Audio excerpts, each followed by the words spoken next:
अस्सलाम वालेकुम। Programme capital view के साथ मैं हूं नाहिद चौधरी। और नाज़रीन, प्रोग्राम में हम सबसे पहले बात करने जा रहे हैं आज जो दहशतगर्दी का एक बड़ा वाक़या हुआ है, एक अफसोसनाक वाक़या हुआ है, उसके हवाले से। इससे पहले भी ख़दशात ज़ाहिर किए जा रहे थे सिक्योरिटी इदारों की जानिब से, और ये बताया जा रहा था कि इस किस्म के वाक़यात हो सकते हैं। पहले छोटे वाक़यात हो रहे थे, लेकिन आज बन्नू में एक बड़ा वाक़या हुआ है। और ISPR की जानिब से जो इत्तलात हमें मौसूल हुई हैं, उसके मुताबिक 27 दहशतगर्दों को इसमें हलाक कर दिया गया है और 23 जवान उन ऐसे हैं जिन्होंने अपनी जान की कुर्बानी दी है और शहादत नोश की है। लेकिन इसमें सिक्योरिटी चेक पोस्ट पर जो ये हमला किया गया उसको नाकाम बना दिया गया और भरपूर कोशिश की गई, आबादी को भी बचाया गया और इससे निपटने के लिए। लेकिन जो नुकसान हुआ इसमें हमारे 23 जवानों का, वो चूँकि खुदकुश हमला हुआ तो उसके नतीजे में इमारत गिर गई और फिर ये नुकसान हुआ। और इंटेलिजेंट बेस्ड ऑपरेशन पहले से जारी था। जब दहशतगर्दों की मशकूक कार्रवाइयों की इत्तला मिली तो 11 और 12 दिसंबर की रात ये ऑपरेशन जो है वो शुरू हो चुका था। और ये उसके बाद के वाक़यात हैं जिसमें हमने देखा कि 23 जवान जो हैं सिक्योरिटी फोर्सेस के वो शहीद हुए हैं। इसी वाक़े पर हम बात करेंगे। अब ये चीज़ें किस तरफ बढ़ रही हैं, चूँकि पहले से कुछ आइडिया था कि इस किस्म के हालात हो सकते हैं, लेकिन आज का चूँकि बहुत बड़ा वाक़या है, ज़िम्मेदारी अभी तक किसी ने सही तरह से कबूल नहीं की है, किसी बड़ी जमात ने। तो अब इसका ज़िम्मेदार कौन है, हमारा आगे स्ट्रैटेजी क्या होगी, किस तरह से इनसे निमटना है। और ओवरऑल जब हम पूरी दुनिया को ये बताते हैं कि ये हमारा अंदरूनी मामला नहीं है, इलाकाई मामला नहीं है, बल्कि ये इंटरनेशनली ये सारी चीज़ें जो हैं ये प्लांटेड हैं और पाकिस्तान के अमन सुकून को बर्बाद करने के लिए, और हमारे जो मौशी हालात हैं जो आजकल हम डिस्कस कर रहे थे कि उसमें बहुत बेहतरी आ रही है, इन तमाम तर चीज़ों को सबूताज करने के लिए ये सारे इकदाम किए जा रहे हैं। इसी के हवाले से बात करेंगे। सबसे पहले जो DI खान का आज का वाक़या हुआ है इसकी डिटेल्स हम लेते हैं। इस वक्त जो मेरे साथ पैनलिस्ट मौजूद हैं उनका इंट्रोडक्शन मैं आपसे करा देती हूँ। हमारे साथ प्रोग्राम में मौजूद हैं हाफिज़ साहिर खलील साहब, रशीद साफ़ी साहब और हुमायूं खान साहब हमारे साथ प्रोग्राम में मौजूद हैं।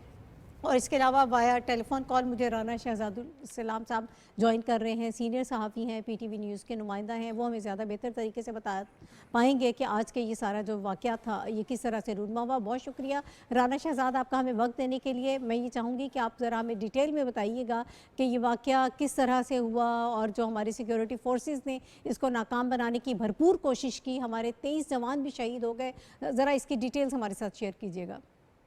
जी नहीं, बिल्कुल। अफवाज पाकिस्तान के शोबा ताल्लुकात आमा के मुताबिक सिक्योरिटी फोर्सेज ने दहशत गर्दों की मौजूदगी की मुसद्दका खुफिया इतला पर 11 और 12 दिसंबर की दरमियानी रात डेरा इस्माइल खान के मुख्तलिफ इलाकों में जो ऑपरेशन शुरू किए थे, उसके रद्द अमल में आज अला सुबह 6 दहशत गर्दों ने डेरा इस्माइल खान के इलाके दराबंद में कायम चेक पोस्ट पर हमला किया, जिसे सिक्योरिटी फोर्सेज के जवानों ने अपनी जान पर खेल कर नाकाम बना दिया। दहशत गर्दों ने इस हमले में पहले बारूद से भरी गाड़ी को चेक पोस्ट से टकराया।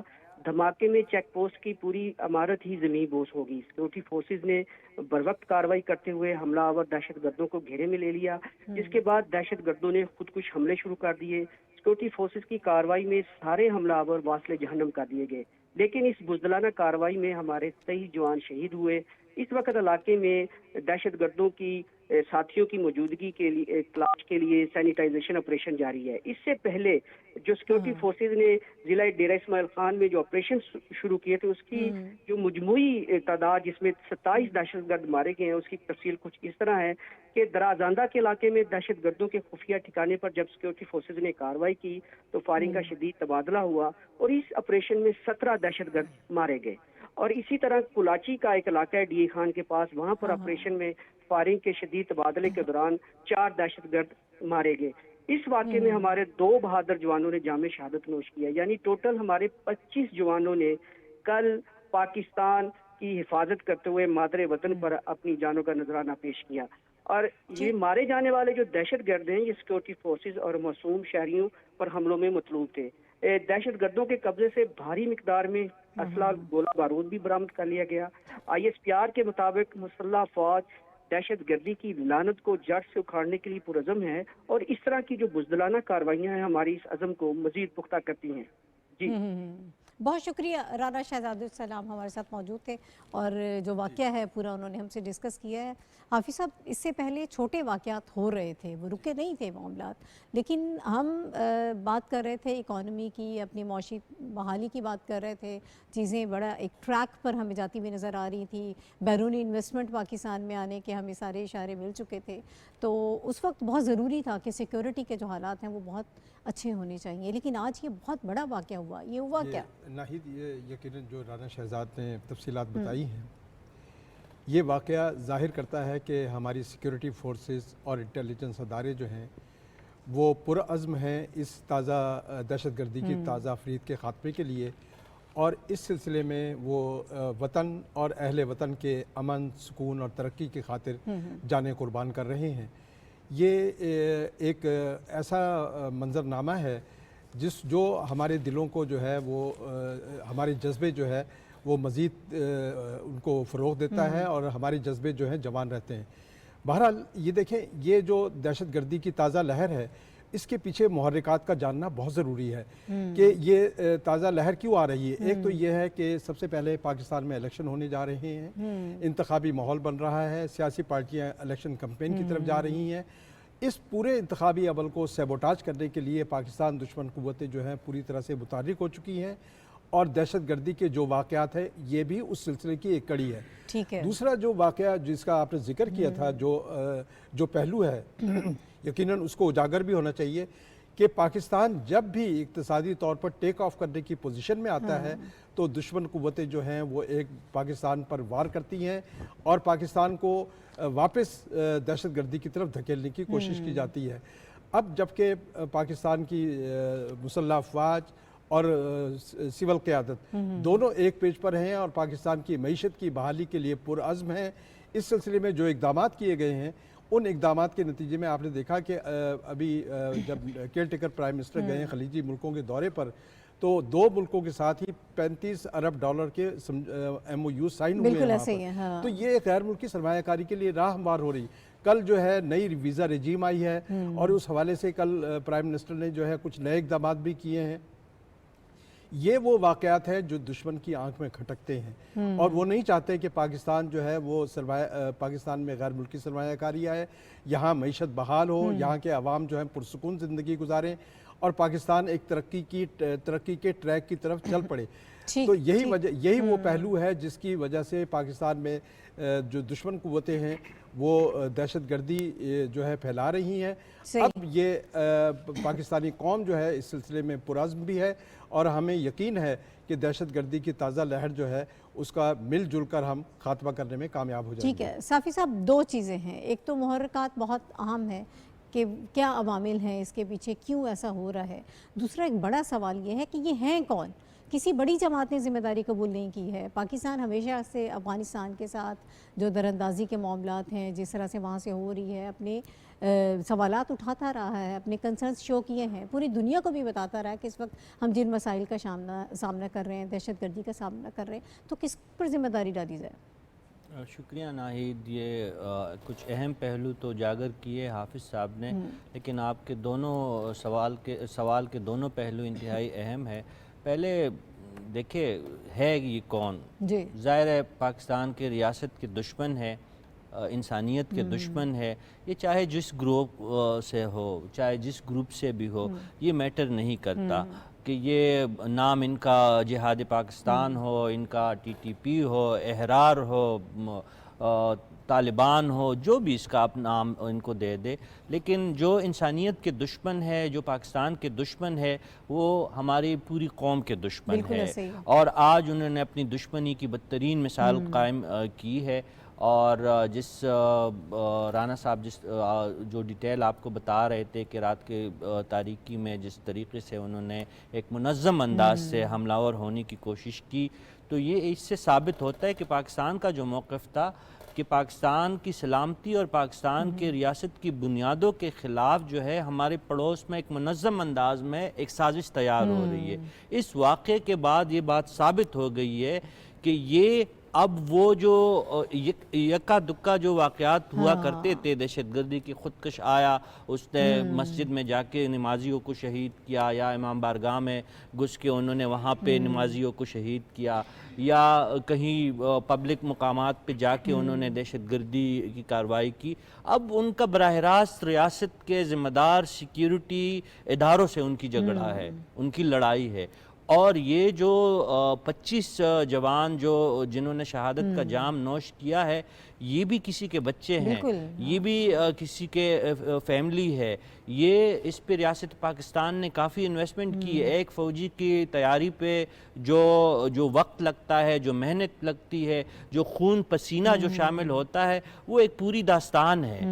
یہ جو میں کہنا چاہ رہا ہوں کہ یہ جو واقعہ ہے، یہ پاکستان کے اس موقف کی ایک کلی دلیل ہے کہ ایک تو ہمارے پڑوس میں جو ہے نرسریاں قائم ہے، دوسری بات یہ ہے کہ ہمارے پڑوس سے بدقسمتی سے دراندازی کے مسلسل واقعات ہو رہے، اور یہ ایک تسلسل سے دو واقعات ہیں۔ چترال میں بھی اسی طرح ایک منظم حملہ کرنے کی کوشش کی گئی، اور یہ بھی ایک منظم طریقے سے پاکستان کی سیکیورٹی فورسز پہ یہ لوگ حملہ آور ہوئے، لیکن جس طرح آپ نے ابتدائیہ میں بتایا کہ جانوں کا نذرانہ دیکھ کر شہری آبادیوں تک ان کو جانے نہیں دیا گیا۔ یہ 6 خودکش یا 5 خودکش جو ہے، خدا نہ خواستہ یہ آبادی میں گھستے تو کتنی زیادہ جانی نقصان ہوتا، اور اب بھی اس وقت پیچھا کیا جا رہا ہے دہشت گرد جو اس علاقے میں پھیلے ہوئے ہیں۔ اس علاقے کو آپ کے دیکھنے والوں کو تو ان کے لیے یہ ضروری ہے کہ یہ جو ڈی آئی خان کا جو اسٹریٹجک لوکیشن ہے وہ اس کے بارے میں ضرور جانیں۔ اس کے ایک سائٹ پہ سابق قبائلی علاقہ جات ہے، ایک گیٹ وے ہے یہ غلام خان چیک پوسٹ، اور جو باقی افغان سرحد سے پوری جو ایک ٹرانسپورٹ ہے یا آنا جانا آمد و رفت کے ذریعہ ہے، وہ آ کے ڈی آئی خان سے ملتا ہے۔ دوسری سائٹ سے یہ پنجاب کے ساتھ ٹچ کرتا ہے، اندس ہائی وے وہاں سے گزرتا ہے، اور تیسری جانب یہ بلوچستان کے لیے بھی ایک بہت بڑا گزرگاہ ہے، اور خیبر پختونخوا کا تو یہ حصہ ہی ہے، بہت ہی حساس اور اہم علاقہ ہے۔ اس پہ پہلے بھی اٹیکس ہوئے، سی پیک کا جو مغربی روٹ ہے وہ اس کے لیے بھی انتہائی اہمیت کا ہے۔ گومل زام کا جو پروجیکٹ ہے وہ ہے، جو لیفٹ رائٹ کینال کے جو پروجیکٹس ہے پاکستان کی زراعت کے لیے، اور ایس آئی ایف سی کے تحت جو اب ہماری گرین پاکستان کا جو انیشیٹو ہے، یہ دیکھیں بہت ایک اسٹریٹجک علاقے کو ایک سوچے سمجھے اسکیم کے تحت نشانہ بنانے کی کوشش کی گئی ہے، اور اس کی تدارک کے لیے یہی بات جو آرمی چیفز کرتے رہیں، یہی بات جو کل نگران وزیر اعظم انوار الحق صاحب نے جو کی، کہ ان کے خلاف لڑنے کے علاوہ اور ان کے خلاف ریزسٹنٹ کے علاوہ پاکستان کے پاس دوسرا کوئی چارہ نہیں بچا ہے۔ پاکستان نے سفارتی سطح پہ جرگوں کے ذریعے، علماء کے ذریعے، سیاسی ڈائیلاگ کے ذریعے، انٹرنیشنل کمیونٹی کے ذریعے، ہر طریقے سے جو ان کے سرپرست ہے ان سے بات کرنے کی کوشش کی، لیکن پاکستان کی بات نہیں مانی گئی۔ اور اس واقعے کے بعد میں آپ کو بتا دوں ناہید کہ بہت بڑا رد عمل پاکستان کی ریاست کی طرف سے ضرور سامنے آئے گا۔ ٹھیک ہے، اچھا ہمایوں صاحب، ہم جب اس علاقے کی بات کرتے ہیں، بڑا حساس، بڑا اہم علاقہ ہے۔ آپ کو یاد ہوگا کہ ابھی پچھلے دنوں وزیر داخلہ جو ہیں انہوں نے بھی اشارہ کیا تھا اس علاقے کی طرف، بلکہ انہوں نے تو اس سے آگے بڑھ کر یہ کہا تھا کہ مولانا فضل الرحمان صاحب پر بھی اٹیک ہو سکتا ہے، یہ ان کا انتخابی حلقہ ہے جہاں سے انہوں نے الیکشن لڑنا ہے۔ تو اب اس کو کیا سمجھا جائے؟ یہ کس قسم کا میسج ہے؟ یہ کوئی رینڈم تو نہیں آپ کہہ سکتے کہ اٹیک ہے، یہ تو بڑا سوچی سمجھی اسکیم، ایک پلانٹڈ سارا یہ پلان ہے۔ جی بالکل، یہ بالکل ایک بہت ہی منظم جو ہے ایک دہشت گردوں کی طرف سے پاکستان کی جو اس وقت کی ہم جن اکنامک حالات سے گزر رہے تھے، اور پھر جیو پولیٹیکل جو ٹینشنز پوری دنیا کے اندر ہیں، اور اس میں جو پاکستان کا رول تھا، پرٹیکولرلی 15 اگست 2021 کے بعد سے افغانستان کے حالات کو لے کے، تو اس میں ہم ایک اکنامک فلائٹ کی طرف جا رہے تھے، جس میں ہم اپنے حالات کو بہتر کر رہے تھے، اور گورنمنٹ آف پاکستان نے بڑی کمپریہنسو پالیسیز بنائیں موجودہ کیئر ٹیکر سیٹ اپ نے، اور اس سے پہلے جو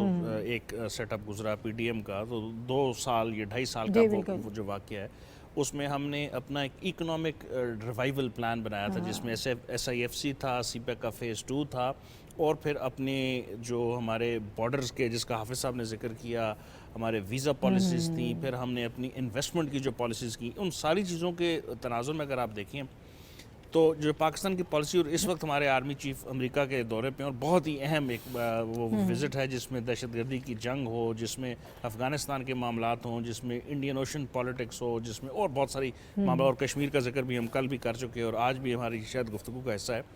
ان سارے تناظر میں پاکستان کا جو رول تھا وہ ایک ابھرتا ہوا ایک ریوائول، اکنامک ریوائول اور جیو اکنامک پیوٹ کی طرف جانے والی ایک ملک کا تھا. South Asia, central Asia connectivity, Afghanistan کو ہم سی پیک کے فیز 2 میں شامل کر رہے تھے، ہم مائننگ، آئی ٹی سیکٹر، ان ساری چیزوں میں. تو یہ جو اب آج کا جو واقعہ ہے اسی کڑی کے اندر ایک بہت بڑا ایک دہشت گردی کی جنگ میں 100 بلین کے قریب کا جو نقصان ہوا، ہمیں 100 نہیں 200 بلین کا کہا جاتا ہے، 1 لاکھ کے قریب قیمتی جانیں جو ہیں وہ گئیں. اب اس تناظر میں دیکھیں تو اب پاکستان کے اندر الیکشن کا سیزن آ چکا ہے.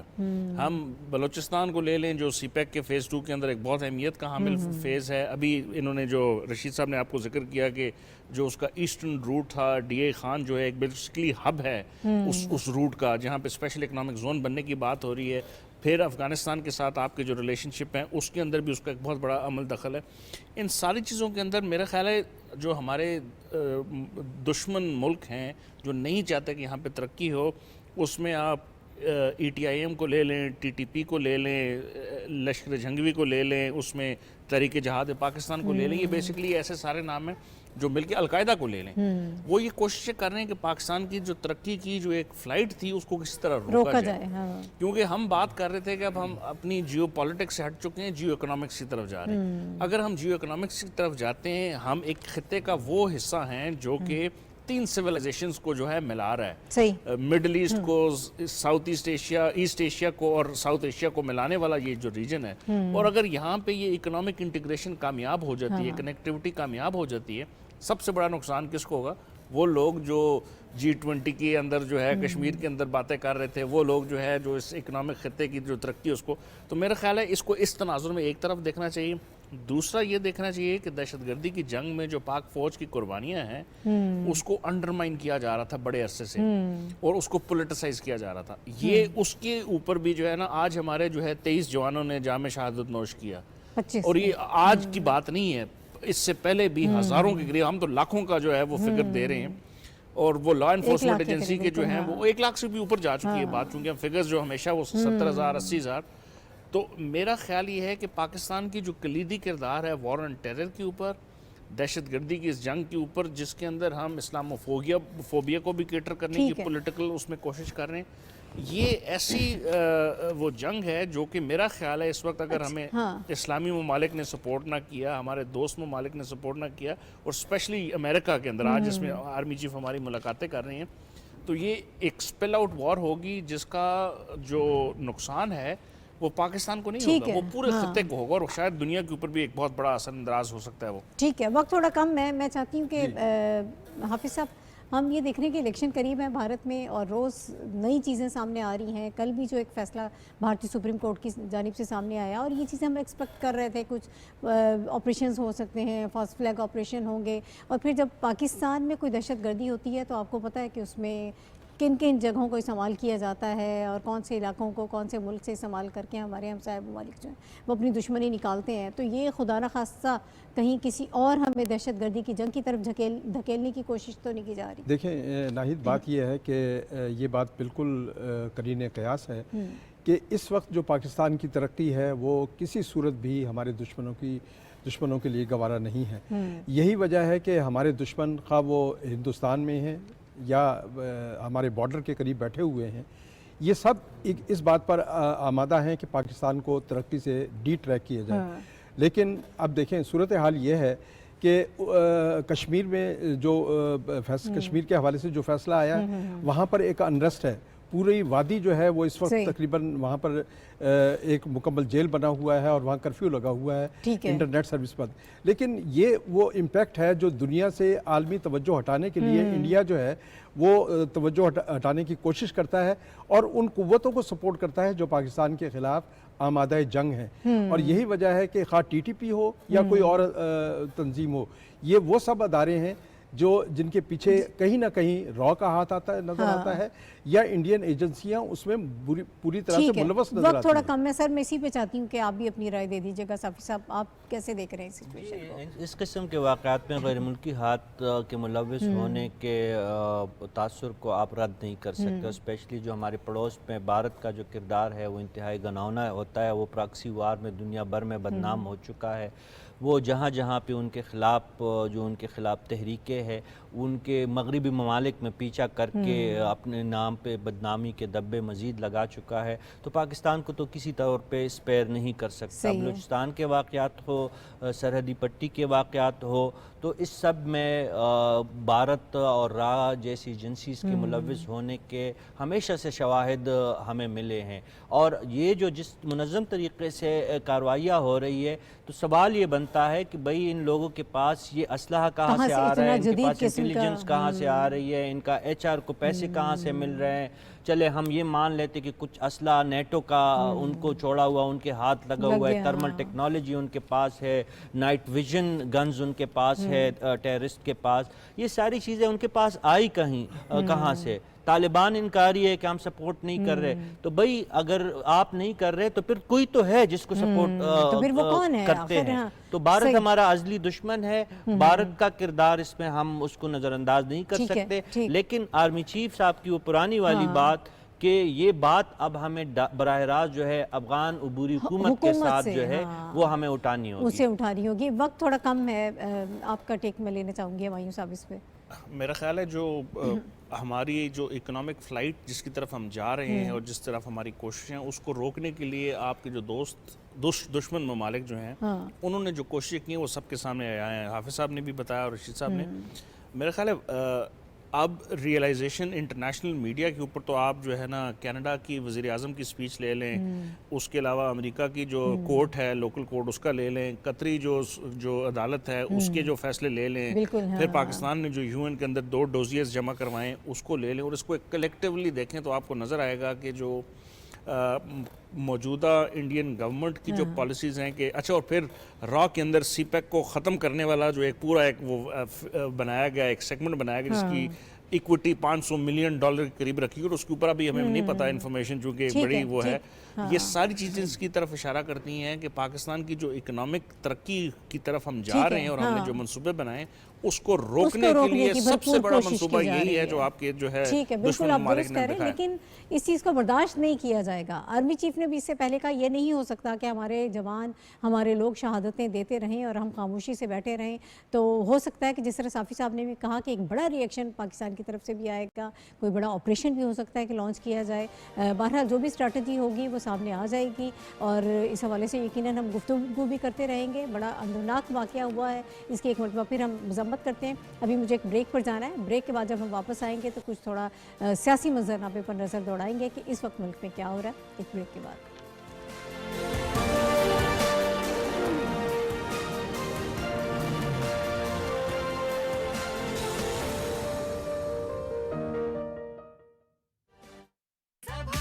MCB लाइफ पे नो झंझट, यहाँ हो सब सिक्योरली क्योंकि ये है the best of digital banking surely. तो डाउनलोड करो MCB लाइफ, फास्ट, फ्यूचरिस्टिक, फटाफट बैंकिंग।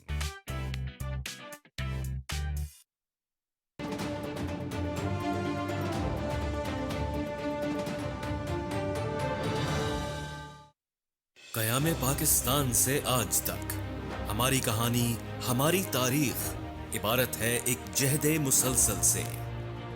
दुश्मन की मुसल्लत की गई जंगें, दहशत गर्दी का नासूर, एटमी कुव्वत बनने पर लगाई गई बंदिशें, कुदरती आफात और सियासी बदअमनी। पाकिस्तान और पाकिस्तानियों ने इन सब मुश्किलात को शिकस्त दी है। तो हम फिर क्यों ना आगे बढ़ें एक होकर। मुख्तलिफ शोबों में सरमायाकारी के मौके, CPEC जैसे मंसूबों के इम्कानात, हमारे नौजवान, कितनी वजह हैं हमारे पास पुर उम्मीद रहने की। आए मिलकर उम्मीद के दिए जलाएं रोशन मुस्तकबिल के लिए। Believe in yourself, believe in Pakistan.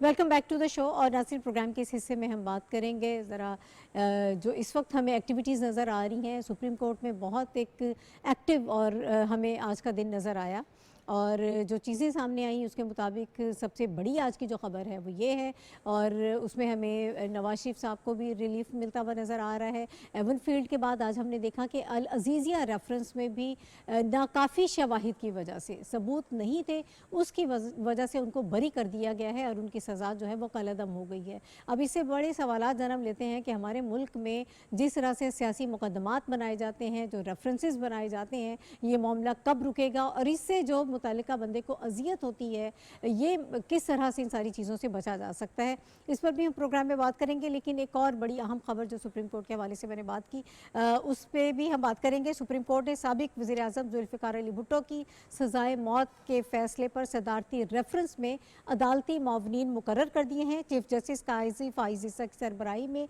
9 रुकनी bench ने इसकी समाअत की है। आइन के आर्टिकल 186(a) का दायरा कार का मामला तवज्जो तलब है और देखना होगा अदालत किस नौइयत की राय दे सकती है। बहरहाल ये भी एक बड़ी डेवलपमेंट है जिसके हवाले से हम आपको आगाह करना चाह रहे थे। हाफिज़ साहब, मैं आपकी तरफ आऊँगी, वक्त चूँकि कम है, मुझे ये बताइएगा ये कितनी बड़ी खबर है अल अज़ीज़िया रेफरेंस के हवाले से, और नवाज शरीफ साहब जिस तरह से उन्होंने पहले कहा था कि मैं सुरखरू हूँगा, तो वो फिर आज सच साबित हुई। नहीं, आज दोनों फ्रंट्स पर, अदालत के दोनों फ्रंट्स पर दो अहम मुकदमात थे, दोनों बड़ी पार्टियों के मुकदमात थे। बिलावल भुट्टो अगर सुप्रीम कोर्ट में मौजूद थे तो मियां नवाज शरीफ इस्लामाबाद हाई कोर्ट में मौजूद थे, और इस्लामाबाद हाई कोर्ट का मुकदमा इसलिए भी अहमियत का हामिल था कि ये इससे नवाज शरीफ के सियासी मुस्तकबिल का एक कयास आराइयाँ की जा रही थी। आज अदालत ने जिस तरह से बरी किया है उनको नाकाफ़ी शवाहिद की बिना पर, ये साबित हो गया। थोड़ा सा अगर आप मुझे इसका बैकग्राउंड दे दें, टाइम शॉर्ट है ज़रा। इसमें देखिए जो केस था उसमें प्रोसिक्यूशन को 3 बातें साबित करना थी। एक तो ये कि ये बेनामी जायदाद बनाई गई अज़ीज़िया फील्ड के हवाले से, और दूसरा ये था कि आमदन से ज़ायद असासे बनाए, तीसरा ये था कि असासे और आमदन ये तीनों की कीमत जो है वो प्रोसिक्यूशन को पेश करना थी। लेकिन ये केसेस जो है नैब जो है बिल्कुल बेजान केसेस थे, जिसकी वजह से नाकाफ़ी शवाहिद की वजह से ये ख़त्म हो गए। बात ये है कि देखें, ये तमाम केसेस ये साबित कर रहे हैं कि ये सियासी बुनियादों पर सियासी इंतकाम के तहत उजलत में बनाए गए, और इन केसेस के खात्मे के बाद अब मियां नवाज शरीफ की नाअहली के रास्ते में हायल तमाम रुकावटें, जिस तरह के माहिरीन कह रहे हैं, अब ख़त्म हो गई हैं। वो इलेक्शन लड़ने के लिए अहल हो गए हैं। एक नया सियासी मंजरनामा आज तलू हुआ है इस फैसले के बाद, और हम देख रहे हैं कि पॉलिटिकल फील्ड में मियां नवाज शरीफ जो हैं वो पूरी तरह से इन हो चुके हैं। दूसरी तरफ बिलावल भुट्टो ने भी आज प्रेस टॉक की है, मीडिया टॉक की है, और एक लेवल प्लेइंग फील्ड जो है सामने नज़र आ रहा है। ठीक है सफ़ी साहब, आप इस फैसले पर क्या कहेंगे? जिस तरह से हमने पहले देखा, पहले भी हमने बात की, सियासी रेफरेंसेस, फैसले, मुकदमात, ये हमारा एक कल्चर बन चुका है कि इस तरह के बनाए जाते हैं। लेकिन आज नवाज शरीफ साहब को जब इसमें वो ख़त्म हो गया उनका केस, तो अब आगे का सियासी मंजरनामा कैसे देखते हैं आप? 2 पहलू है इस फैसले के। एक तो ये अच्छी बात है कि मुस्लिम लीग नून को रिलीफ मिला, और उन पे जो इल्ज़ामात थे उनके ख़िलाफ़ इल्ज़ाम लगाने वाला इदारा नैब उसको साबित करने में नाकाम हुआ, और अजीब मंतक अभी तक अपनाई गई थी इस मुकदमे में कि बारिश सबूत जो है वो इस्तिगासा की बजाय जो मुलजिम था उनके कांधों पे डाला गया था। आज भी अदालत ने उस जानिब इशारा किया और नैब से कहा कि अगर आपके पास कोई सबूत है तो बता दे, सामने मुलजिम हमारे कड़ा है, हम कानून अपना रास्ता बना लेगा। लेकिन नैब के पास आज तक कोई सबूत न थे, न आ सकते थे। अगर होते तो आज पेश किए जाते। और नवाज शरीफ का जो बयानिया था या जो उनका जो मौक़िफ़ था आज सच साबित हुआ कि उन पे ये इल्ज़ामात झूठे थे। ये 3 बड़े केसेस जो उनके थे, एवन फील्ड के, ये अल अज़ीज़िया के और हुदैबिया मिल्स का, ये तीनों के फ़ैसले नवाज शरीफ साहब के अपील के हक़ के तहत जो है मनसूख हो चुके हैं उनकी सज़ाएँ।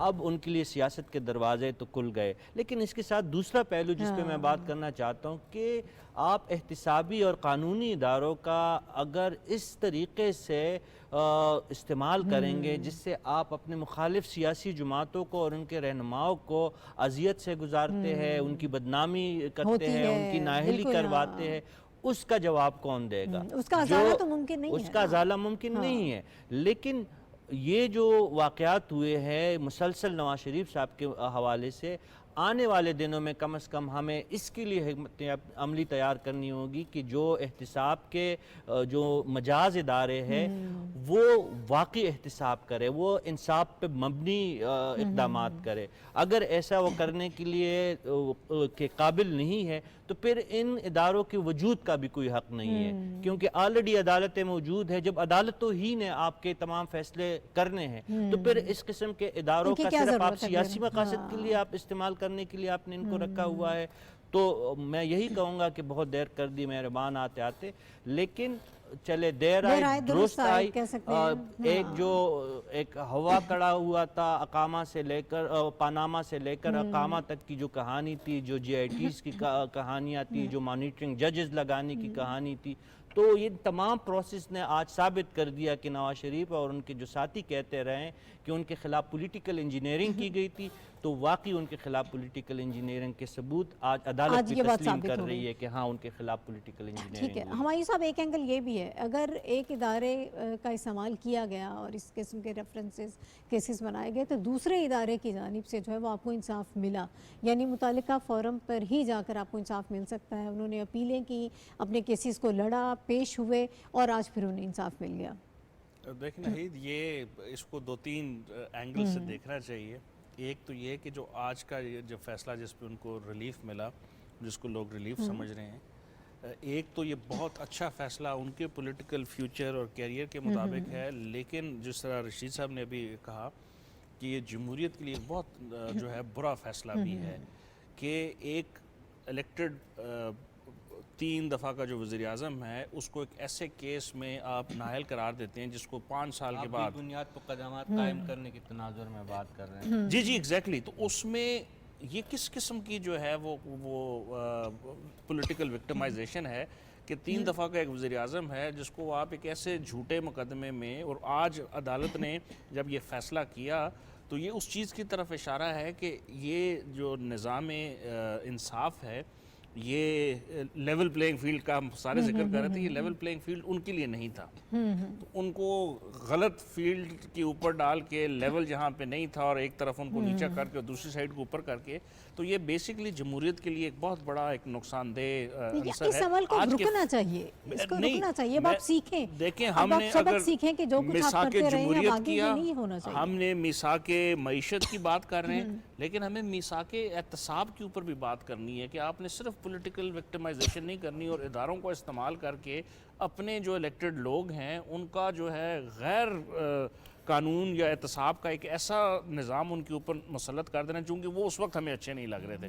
سیاست ضرور کی جائے، ایک دوسرے کی سیاسی مخالفت ضرور ہو، لیکن سیاست کے نام پہ انتقام کا تاثر نہ قائم کیا جائے۔ میرا خیال ہے اس پہ ایک اور جنہوں نے اتفاق اس ہونا وقت چاہیے۔ ان کو پکڑا تھا ان کو بھی مورد الزام ٹھہرانا چاہیے کہ 5 سال پہلے کون تھے وہ، اور وہ کون لوگ تھے جنہوں نے ان کو اس وقت جو ہے، اور میاں صاحب جو اکثر کہتے ہیں کہ مجھے کیوں نکالا، تو وہ بتانا چاہیے کہ وہ کون لوگ تھے جنہوں نے ان کو اس وقت اپنی پولیٹیکل وکٹمائزیشن کی وجہ سے ہمارے ہاں نکالا۔ کوئی ایسا پریسیڈنٹ ہے نہیں، بالکل ہمارے ہاں، لیکن ابھی ہمیں کرنا چاہیے اس پر، ہمیں کرنا چاہیے۔ ایک اتفاق رائے ہونا چاہیے کہ ملک میں احتساب کا ایسا نظام ہو جو منصفانہ اور شفاف انداز میں معاملات کی تحقیقات کرے اور اس کو آگے بڑھائے۔ اس کے بغیر جو ہے یہ ملک جو ہے پھر اسی طرح افراتفری کا شکار رہے گا۔ اور بالکل سیاسی اور جمہوری عمل جو ہے وہ اس طرح سے پھر آگے نہیں بڑھتا ہے، اس میں تعطل آتا ہے، بہت سارے مسائل آتے ہیں، بہت سارے لوگوں کو اس میں اذیت کا سامنا کرنا پڑتا ہے۔ بہت شکریہ حافظ طاہر خلیل صاحب، رشید صافی صاحب اور ہمایوں خان صاحب میرے ساتھ موجود تھے۔ تینوں سینئر صحافی ہیں، سینئر تجزیہ کار ہیں اور انہوں نے اپنی رائے ہمیں دی۔ آج کے پروگرام کا وقت ناظرین ختم ہو گیا ہے، کل انشاءاللہ دوبارہ آپ سے ملاقات ہوگی۔ اللہ حافظ۔